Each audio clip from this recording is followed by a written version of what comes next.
Okay, well, I think we'll give up that part of the experiment, and Jenny will politely disengage through the back of the room with John. As he leaves the discussion, can I invite you to thank him again for his presentation.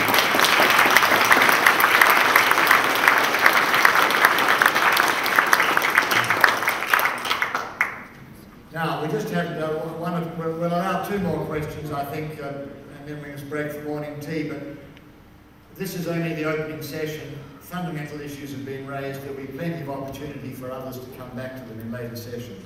Bob Douglas?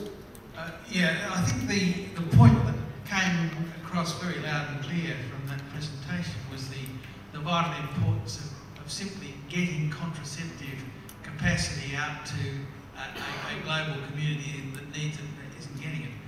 And the question I would have wanted the speaker to answer was, what are the impediments to us getting the $17 billion commitment, which is trivial by what we're comparison with what we're spending on armaments and so on, through the aid packages and through the assistance systems, because it seems that's the logical question that has to be answered if we're going to tackle the numbers question. Well, Bob, one of the non-trivial impediments will disappear at the time of the next US presidential election. But beyond that, of course, there are serious impediments in a number of the countries that are themselves population stressed or overloaded. We'll be back to discuss this, I'm sure. Now, I'm Donnie McClurkin, I'm from Project Australia. If I may be so bold, following on from the good presentation there, I think we're actually missing a big question here. So we heard mention the words modest Australian lifestyle.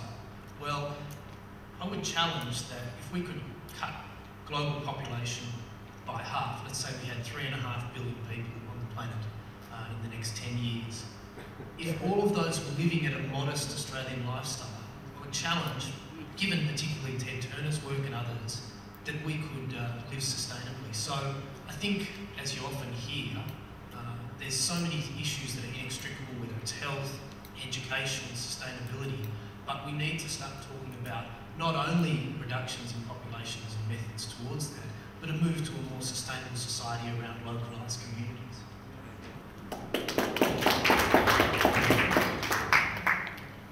And then, Jenny, finally a question in the front row. Thank you, Mr. Chairman. There are 2 questions, small. The country run by madmen or economists. We had 11 years of John Howard, economist. Number 2, as you see, I come from India, but I have been here 41 years. I spent 2 years in India. And we talk about education. In India, we produce 35,000 PhD per year. They don't have job. Number 1. 20 million population added every year in India. The land area of India is about 1/3 compared to Australia. We talk about a poverty. I'm a great believer. I was born in India. 1951, Independence Day. I went to Delhi to listen to the Prime Minister. He said, eradicate poverty. 1951. 61 years down the track, his granddaughter-in-law, she said, eradicate poverty. Poor people are getting poorer, rich are getting richer. We people, including me and I'm a Australian citizen, we give a lot of lip service. Politicians run the country. They don't want changes. They want to maintain status. We as a small minority, 1,000 people, what are we going to do? Are we going to make an impact? Are we going to just, what they call it, mutual admission society?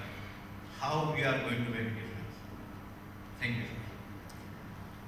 Thank you for the question. It goes to the heart of some of the discussion that we'll have at this conference about the impact of issues around population, peak oil, climate change, on the attainment of the Millennium Development Goals, which are, the first of which, of course, is to do with the substantial reduction of poverty over these next 7 or 8 years.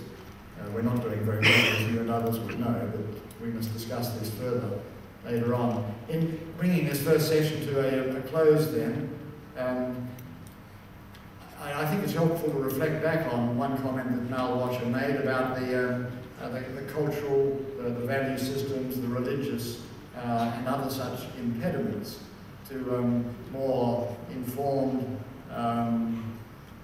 progressive thinking and policy with respect to national population policy and indeed global population policy. My remark about the US presidency was not a cheap one.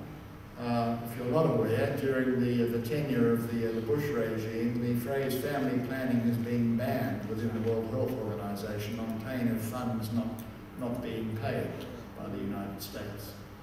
That country has exerted a very strong and continuing influence on the discourse and therefore the policies of the United Nations agencies. And so long as we have governments like that, and that's not the only one that's played that sort of role, but powerful governments like that, exerting that sort of influence, then it illustrates pretty well, I think, some of the sedimentary problems that Mal Washer alluded to. So certainly we've got to, we're all here, I think, committed to this idea that we've got to enrich, inform and move the public discussion along and do it on a much broader base in terms of disciplinary and intellectual terms than it's done previously. So that's what we're here for. Thank you all for your participation in the first session. Thank you, Millennium, send here again to our keynote speaker. Thank you to Frank Fenner and Mal Washer. Now it's time for morning tea.